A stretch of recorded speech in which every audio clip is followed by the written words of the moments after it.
We are back in Vault Hunters, and off camera, I sorted out all this mess, but I have now made a mess again, and it just starts raining as I click record. Typical. So I run 2 vaults off camera. I will quickly just show some highlights because they were actually quite good vaults. We completed one. I almost completed a second, but died last minute to not actually get into the altar in time.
Now this is what we got from the first one. Nothing really too good. The chest scroll is, and also the mystery box. Everything else in there is just basic scrappy items.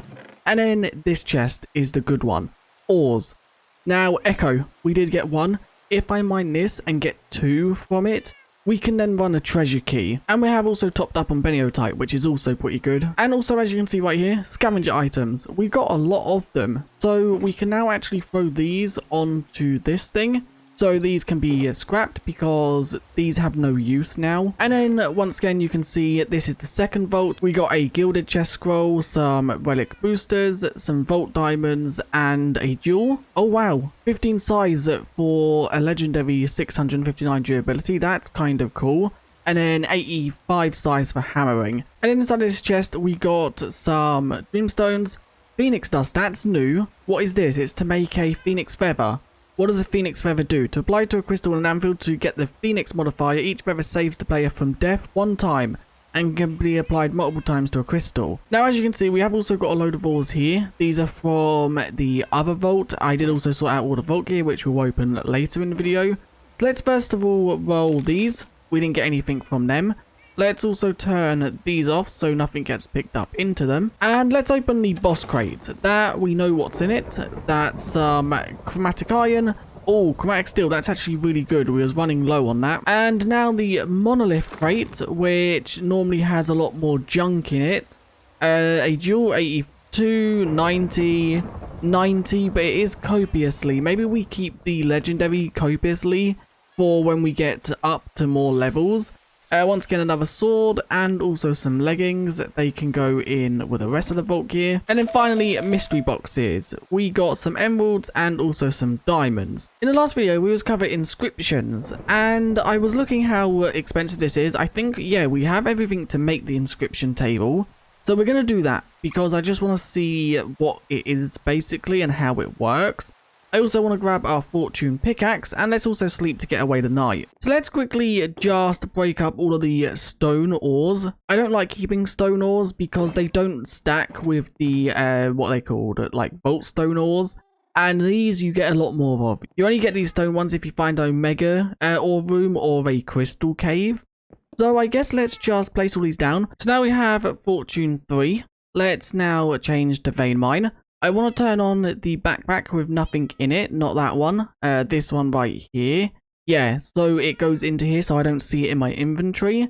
And now, let's start mining, I guess. So let's just do all that. Now, to be honest, I didn't see any echoes when I actually broke that. There's nothing in my inventory. Yeah, we got 0 echoes. That absolutely sucks because we was using Fortune 3 or Fortune 4 because we have the expertise point. But, okay. 128, 138 Beniotype. That's actually not too bad. And quite a lot of other gems. It's a shame that Echo didn't grant us the actual, at least one. How are inscription pieces found? It's this right here.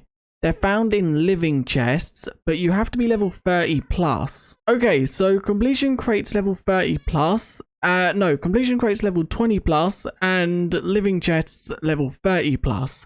And then these are living chests, wooden chests level 30 plus as well. Okay, so we can't actually do this yet because we are not obviously level 30, we are level 26. Before we do that, we can actually make 2 more knowledge stars, I believe. So I want to do that real quick, just because to work with create, I want to actually unlock a new mod so we can make storing items a bit easier. So we need, what is it, 8 of these I think for 2. So let's just grab 8, then we can turn them into 2 of them. Then we need to surround that by Vault Diamonds, I believe.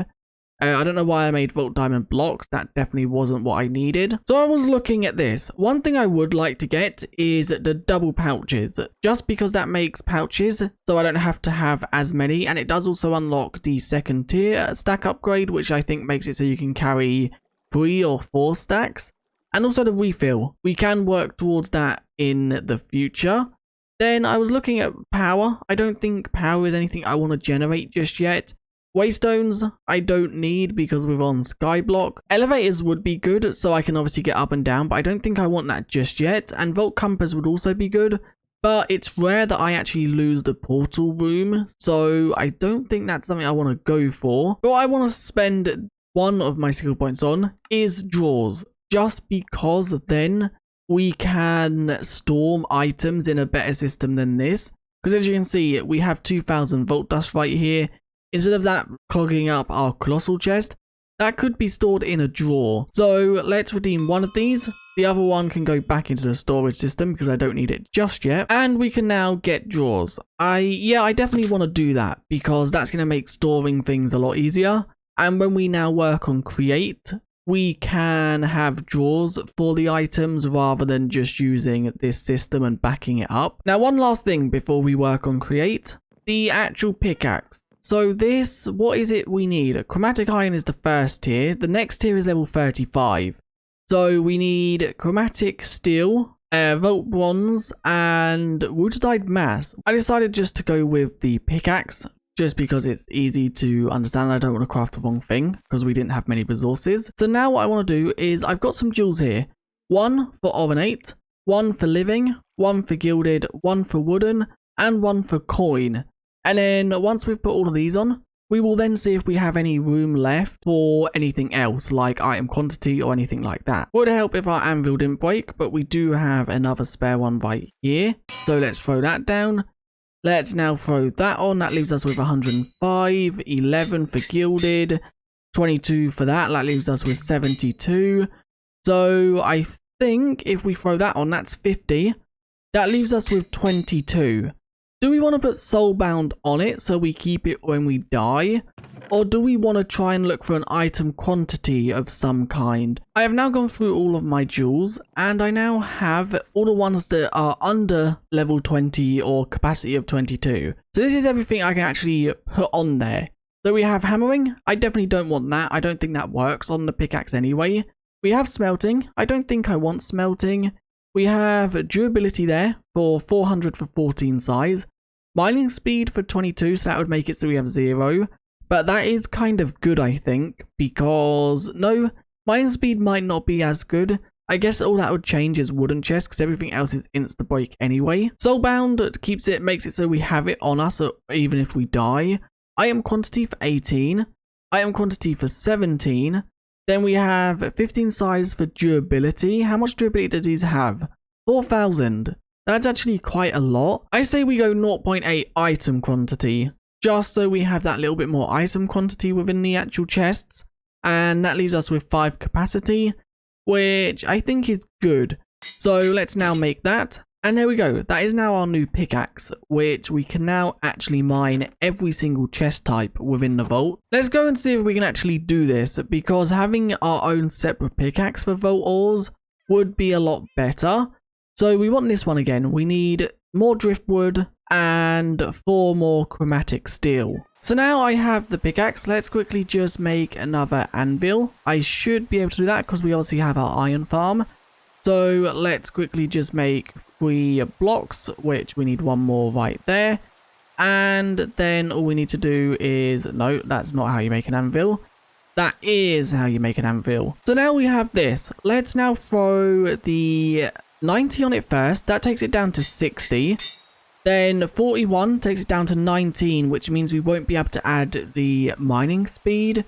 And that takes the copiously up to 4.5. Yeah, let's not add the second copiously. That's now 38 size. And hopefully in the future, we can get another copiously that is a little bit lower. I'm not sure at what part in the video this will fit in, because I've technically recorded this whole episode. And then when editing it, I wasn't happy with how it turned out. So I'm re-recording like 60% of the video. But I did want to vote, and I did get an echo ore. Now, let's hope this one we actually get one from. So, let's mine it, and we did get 1. Okay, that is not enough. We need 2 for the actual vault key, but we're not quite there yet anyway. But before we do anything, we are now going to work on create. I did start working it down there, and as I said, I did obviously build it all, but then I weren't happy with how the video turned out, so I've destroyed it all, and we're now going to rework it right here. So I've got basically the resources. I think the power we are going to have right here. That is facing the wrong way, because I think I actually want the windmill to go off the island. Or do we want to take it up and have it on? No, let's have it going facing off the island. So for this to actually spin at the fastest rate, we need 2 stacks of wool or sails. I've got almost 2 stacks of wool. I'm missing 1, but we can get that one in a second. The other thing we need was glue, which I think, yeah, I did craft glue. And then we need some sort of water or something so we can obviously place it. So I've now built it. It should pretty much be about, I think it's 126 blocks, but that should be fine. So what we now need to do is we now actually need to glue it all together. So let's quickly just grab a stack of blocks right there. And gluing it shouldn't actually be too hard, because I think I can just go there to then that corner. So that glues at that quadrant. I can then go from there. And if I place down the water there, does that still keep that corner? It doesn't. Okay, so let's click there again. And then let's take this down to this block right there. And I can click that one again. And take this up to that top corner. And then I think all I need to do is if I click that. And all I need to do is click that. And take that up to... It don't need to be the top one this time. As you can see, that is now all glued together, I think. We'll soon know when I actually click on this. Let's quickly click it. And it's spinning. Any blocks actually there that are stationary? It don't look like it. Let's quickly just go and grab the goggles so we can see how fast that is actually running. I now have the goggles and it's running at 7,600. So we can make that faster. I think it can go to 8,000. But that should be fine for now. So what I want to do next is we are going to have a conveyor belt. So let's have the conveyor belt going across from maybe there to there. Is that the same? So on the single block and on a single block. And then from there, we can obviously connect the conveyor belt like so. We're going to have the cobblestone generator at the back here. So it's going to go up by 1 block so the items can be dropped down. So something along the lines of right about here, I think. I've actually just realized we don't want it there. Let's quickly just take all of these off, because we are actually going to have some filters on the edges here. We're going to have one right there, probably one right there, and one right there. And what these are going to do, these are going to be where the actual items go. So cobblestone will be 1, sand, and gravel. I do need a few more chests because for now chests are going to go there until we actually get the rest of the system built. I've made andesite belt funnels, but I don't actually think these ones can have filters put on them. So I might have to make the other version. It don't say what this can go on. So I guess I've tried to click it on this and it's not actually going on. So we might have to make the other one. I think they're brass. But this should work for now because we're not going to have the sand and gravel built yet. And then the water can go there. Lava can go. I've built this one too short, I think. So the lava can then go there. And there we go. Cobblestone will be generated here, which we then need to obviously break this, which we should be able to do with this thing. Is that the correct way to place it? That is not. So like that. Apparently not either. I'm guessing, oh wait, maybe crouch. Yep, there we go. That's placed correctly. I've decided to actually rebuild this. Otherwise, we are going to need a lot of things like the gearbox to change the direction of the actual, what is it called? The power. So let's quickly just break this. And I think building it so the hopper is facing into this side instead should still work. Although, wait, no, because we need a... No, we don't actually need that. If we have this going into here, that should in theory work, I think. So I now just have to do that. And there we go. That is now breaking that block. Once again, it's not super quick, but in the future, we'll obviously look to make this a lot faster. We could also have like multiple of these. So like stack the actual cobblestone farm to make more cobblestone being produced. But the next thing I need to do is actually place a hopper underneath this block. There we go. So now it should be connected by the hopper. It should then go into this chest. So currently there's 11. Let's quickly just take our magnet off so our magnet doesn't pick it up. There we go. And then it gets picked up into this. There is now 12. So this is working. And then what we're going to do once we have the other ones built, the cobblestone one will just stay as cobblestone. And then obviously that will produce as cobblestone. When these two, this one will go to crush the cobblestone into gravel, and then this one will go to crush the gravel into sand. Now the reason I actually made more of these is because I think we could just like stack this and would be producing 4 blocks at a time. The only question is I don't know if that hopper is going to pick up all of them or if they're going to be like spat to the side. That is something we are going to have to quickly just test. Does Create have some sort of item hopper that you can basically have the blocks automatically pick the items up rather than spitting them on the ground? I don't know if that's the case. Let's actually try just throwing a chest on and then gluing it, because I know that works with the like farming system. So it might work with these. So for example, let's just say we put a chest right there and then glue that to the actual, glue it to that. Wait, can I not glue it to that? Glue. So that's now glued. Is this chest filling with cobblestone when this one breaks or not? Let's see. It's not. Okay. There is a lot of cobblestone at the bottom here. So what I'm going to do, I think that's where I'm going to end this video. Off camera, I am going to slowly look to see if I can make a way for this to work so I can have multiple. The only other way I could think of is finding a block that is like a vacuum sort of thing that would pick the blocks up within a radius, or make it so the actual cobblestone generators are not stacked. But I'll look at some solutions in between this episode and next, and hopefully I should have something that works. So there we go. With that being said, as you can see, the storage drawer is now filling up with cobblestone. So this can hold, I think it's like 2,000 and something, if I'm not mistaken. But anyway, that is where I'm going to end this video. In the next video, we'll hopefully work a bit more on Create. Hopefully also hunting for treasure rooms if we find that extra echo. And I do also want to get to level 30. But I'll see you guys in the next one. Bye.